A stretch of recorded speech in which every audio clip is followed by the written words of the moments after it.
I'm such a happy person. No, you are wrong by saying my love part is louder than you. Shut your freaking mouth. No one knows what I'm feeling, what I suffer. No, they don't know. Salut les pets, comment est-ce que vous allez today? Aujourd'hui on se retrouve pour une vidéo que je suis extrêmement contente de vous filmer vu qu'aujourd'hui on va parler d'un thème que j'adore trop en fait en parler.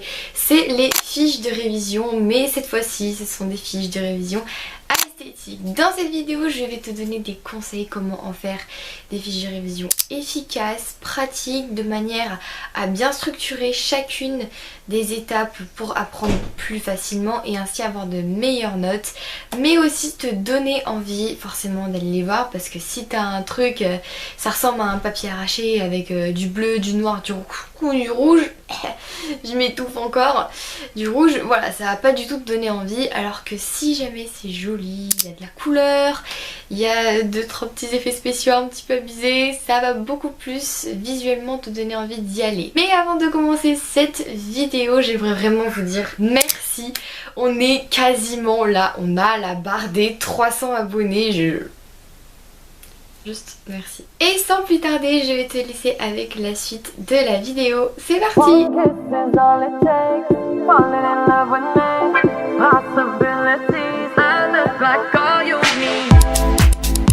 Si ce n'est toujours pas fait, comme d'habitude, n'hésite pas à t'abonner, liker, commenter et partager cette vidéo, c'est le meilleur soutien que tu puisses me faire, et me suivre avec tous mes petits réseaux sociaux qui se trouvent en barre d'infos. Ça me ferait extrêmement plaisir, surtout sur Pinterest, parce qu'il y a énormément de contenus qui vont sortir, peut-être des petits concours aussi, des petits challenges à réaliser pendant la semaine avant la sortie des vidéos. Bref, commençons tout de suite ce tuto. À la base d'une fiche de révision, il nous faut un support. Comme support, vous avez le choix entre deux. Vous avez le choix entre la tablette et le papier. Personnellement, je suis la team papier parce que vraiment, le fait d'écrire vos fiches de révision, ça va vous permettre en même temps que vous écrivez d'analyser et de retenir tout ce que vous allez surligner, tout ce que vous allez souligner même. Si pour vous, taper à l'ordinateur c'est beaucoup plus pratique, c'est beaucoup plus efficace, bah écoutez, faites comme vous voulez, mais dans cette vidéo on va partir sur le thème papier. Maintenant que vous avez une base, un support, on va le matériel.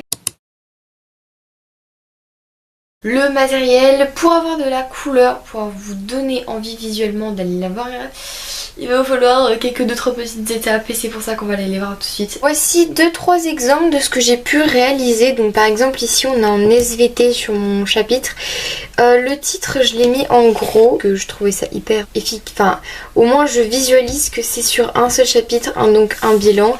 Et derrière j'ai aussi un autre schéma. Tout ce qui va être date, j'ai surligné seulement les mois à retenir pour ensuite que mon cerveau fasse la suite. Ici c'est en maths, donc je vous laisse un petit peu deviner qu'il y a quand même pas mal de trucs. Et ici en français sur toute une séquence, donc voilà. Donc j'ai fait en fonction de couleurs. Vous aurez aussi besoin de beaucoup de couleurs. Donc moi récemment j'ai pris des feutres comme ça, des feutres de plein de couleurs. Des nuances aussi j'ai essayé. Ensuite on a bien entendu tous les petits surligneurs, les petits trucs basiques. Vous avez aussi tout ce qui est crayon de couleur. Moi j'en ai pas mal du coup justement ici. D'ailleurs vous avez vu la déco du bureau, là j'ai un petit peu tout refait à zéro, c'est beaucoup plus pratique. Ce détail n'est pas obligatoire sauf pour les obsédés comme moi, donc j'ai des stickers tout ici collés. Et ça c'est chaque titre, donc ça j'utilise avec l'application Fonto, c'est à peu près tout pour les titres, tout ce qui est vraiment à visualiser, donc c'est vraiment pour visuel. Je vais vous donner l'exemple des titres que je vous ai du coup montré. C'est pas du tout pour faire un truc esthétique, même si oui ça peut faire partie. C'est surtout parce qu'en fait moi quand je vais voir mes fiches de révision, mes cours, j'aime bien que mon titre il soit en gros, comme ça je vais tout de suite me repérer et j'aurai pas à chercher parmi les petites lignes avec un gain de temps en fait, littéralement. Ensuite on va passer à tout ce qui est couleur, organisation. Comme vous avez vu sur mes fiches de révision, j'ai surligné beaucoup de choses, sauf que il y avait très peu d'informations sur ma fiche de révision. Exemple de ma fiche en français, bon là c'est un petit peu long, vous allez me dire, mais en même temps c'est sur toute une séquence, et dites-vous que 5-6 pages de séquence, je l'ai mis en juste ça. Il y a tout l'essentiel du cours, donc j'ai pas à m'inquiéter là-dessus. J'ai surligné seulement les mots qui peuvent m'aider à retenir beaucoup plus facilement. Par exemple, j'ai mis retour en arrière. Dans ma tête, je vais tout de suite voir que c'est un flashback du passé. Ensuite, l'anticipation, je vois ça directement comme le futur. Donc forcément, je vais me dire évoquer le futur dans un texte. Voilà, vraiment souligner ou surligner comme vous préférez que ce qui est important. Ne surlignez pas des phrases entières, ça ne sert à rien du tout. C'est comme dans les cours où on vous demande de pour répartir certaines informations dans un texte, ne faites pas les phrases. C'est inutile, dites-vous juste les mots et après votre cerveau il va faire le lien avec la suite et ce qui va vous permettre de former des phrases avec vos propres mots, donc ce qui va vous permettre de retenir beaucoup plus facilement. C'est compliqué de filmer cette vidéo à 14h de l'après-midi, c'est compliqué hein. Ensuite on a tout ce qui va être surligné, souligné. Ça, encore une fois, dans les cahiers, c'est hyper important parce que ça va vous permettre de structurer et ça va vous être un gain de temps fou. Je vous donne un exemple avec mon cahier d'histoire géo. Donc ici, comme vous avez vu, j'ai écrit avec un grand titre. Bon, j'ai aussi fait un petit peu d'esthétisme, je me suis permis. Mais en vrai, franchement, ça m'aide. Et si vous avez vu, à part les titres, il n'y a rien d'autre. J'ai surligné 2-3 mots. Comme ça, quand je fais ma fiche de révision, je sais déjà le vocabulaire que j'ai à mettre dedans. Et dans mon cerveau j'ai plus qu'à faire le lien, c'est tout. C'est pareil pour les fiches comme celle-ci. Donc là j'ai surligné cette fois-ci le titre parce qu'il n'était pas hyper grand. Et j'ai juste surligné des petites informations dans le document en général pour quand je vais faire ma fiche de révision ce soit clair et que je sais directement ce que je vais devoir mettre. Si je vous dis de vraiment penser à ne surligner que des mots, c'est pour que quand vous fassiez votre fiche de révision, vous ne cherchez pas pendant 50 ans qu'est-ce que vous allez devoir mettre dedans. Si c'est déjà surligné, votre cerveau il va repérer ça plus facilement, ou vos yeux si vous préférez. Il va repérer ça beaucoup plus facilement et du coup ça va être un gain de temps fou. Donc non seulement ce sera joli parce que ce sera beau visuellement, mais en plus ça va être les prendre tellement moins de temps. Je sais que j'ai des amis qui font aussi un peu de fiches de révision. Moi j'en fais beaucoup parce que personnellement c'est ma technique. Après faut voir si vous c'est votre technique. Je sais que j'ai une pote qui fait des fiches de révision, c'est elle prend la feuille Bristol, elle fait le titre en minuscule et le reste en minuscule et il n'y a quasiment rien de surligné. Je suis désolée, bah déjà ça ressemble à rien et en plus tu vas rien retenir dessus parce que si tu fais des phrases trop longues ça va servir à rien. Vraiment le but d'une fiche de révision c'est juste d'avoir l'essentiel du cours et après dans ton cerveau tu fais les phrases avec tes propres mots comme ça. C'est tout bon. Alors, je vais juste vous rappeler un point important parce que c'est vrai que moi au début c'était beaucoup comme ça. Je m'intéressais seulement à ce qui était joli, c'est-à-dire je me disais ah vas-y j'ai des tonnes de stickers, mon dieu ça va bombarder. Non. D'abord faites votre fiche de révision comme si vous écrivez un texte normalement. Je vais vous donner un exemple. Je vais prendre l'exemple de ma fiche de révision pour les dates en histoire géo. Donc dites-vous que la décoration elle était un petit peu en retard. Donc d'abord moi ce que j'ai fait c'est que j'ai laissé de la marge du coup pour le titre, pour les stickers et tout ça.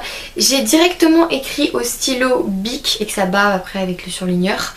Et ensuite j'ai surligné en rouge comme ça mon cerveau il va vite repérer ce qui est surligné, non ce qui est écrit au stylo Bic.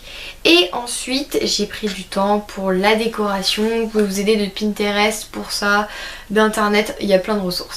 Je sais pas, un point où je suis beaucoup trop fière de moi sur ce truc là, c'est ma fiche bilan, on va dire vraiment la fiche qui résume tout sur un seul chapitre entier, oui. Les gars, on n'oublie pas que la fiche de révision c'est un travail supplémentaire pour ceux qui en ont besoin, donc si vous en avez pas besoin, qu'est-ce que tu fais là encore ? le type de fiche de révision en mode grand format, vraiment grande fiche. C'est aéré, où vous pouvez plus facilement voir les choses. Donc ici moi j'ai écrit mon titre chapitre 1 en anglais. Ici j'écris fiche mémo et après je fais ma décoration. Bref, t'as compris. Ici j'ai écrit en écriture un petit peu calligraphique style Pinterest parce que j'aimais trop. Et ensuite j'ai fait des petits cadres comme ça. Et j'ai écrit mes titres encore une fois en surligneur comme ici. Bref. J'ai pas beaucoup surligné de trucs, mais j'ai surligné que ce qui était essentiel et non ce qui était inutile quoi. Pour faire une fiche de révision, il va vous falloir une base. Votre base, vous avez beaucoup de bases. On a en premier le cahier, parce que le cahier c'est une source d'information qui vient directement du prof, donc forcément le prof quand il fait son contrôle il va le poser à partir du cours, donc forcément le cours c'est le premier truc qui doit vous venir à l'esprit. Si vous voulez vraiment pousser le bouchon plus loin parce que vous abusez tout le temps comme moi, non c'est faux. Juste parce que vous voulez avoir plus de renseignements ou que vous avez mal compris ce qui était écrit dans le cours, ça peut arriver. Vous avez les ressources comme le manuel ou encore l'anabrevet, les anabrevets. Vous avez aussi les anabrevets où c'est expliqué de manière un peu plus détaillée mais plus court aussi. Il y a beaucoup d'exemples, il y a beaucoup de trucs bilans, il y a beaucoup de trucs surlignés. Bref, il y a que l'essentiel, donc vous avez juste à recopier ou remplacer par vos propres mots si ça peut vous aider à retenir de manière beaucoup plus facile. Là aussi internet, mais internet c'est une source incroyable en fait. On devrait tellement être des intellos de cette génération parce qu'on a internet. Eux avant ils avaient les bouquins, ils devaient chercher pendant 50 ans dans les bibliothèques. Du coup c'est pas trop logique. Bref, voilà pour tout ce qui est des bases. Si par exemple vous n'avez pas compris quelque chose et que pour faire votre fiche de révision vous avez absolument besoin de cette information, vous cherchez du coup à partir de votre base, sauf qu'il y a une technique imparable que beaucoup de gens oublient, que moi-même j'oublie de temps en temps, mais ça c'est parce que la débilité part au bout d'un certain âge ou alors elle reste toute notre vie inclus dans le cerveau. C'est un peu noir là par contre. C'est de demander au prof. Le prof à la fin du cours, généralement il est détendu parce que l'heure est passée ou alors il est encore plus tendu parce qu'il attend son prochain cours. Si par exemple vous avez terminé votre cours et que juste après vous allez en récréation, vous coupez 5 minutes de votre récréation et vous allez voir pour lui demander oui voilà j'ai pas compris ça, est-ce que vous pouvez me réexpliquer de façon courte.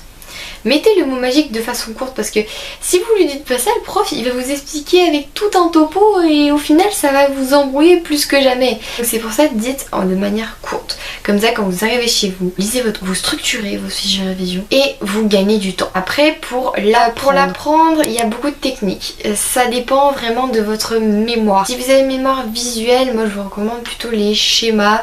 Comme ça vous allez visualiser le schéma dans votre tête et c'est bon. Si vous avez une mémoire qui fonctionne juste par le par cœur comme moi, vous lisez, vous apprenez comme un poème. Par contre, le truc vraiment à retenir, c'est que pour les fiches de révision qui se font dans le thème mathématique où il y a des formules à apprendre, tu ne peux pas arriver en cours avec juste tes formules en cours, pas possible. En maths, il faut forcément de l'entraînement, sinon t'es foutu. Tu sèches tu mets des conneries, c'est pareil en fait, ça sert à rien. Bref, j'espère en tout cas que cette vidéo t'aura plu. Si c'est le cas, n'hésite pas comme d'habitude à t'abonner, c'est le meilleur soutien que tu puisses me faire.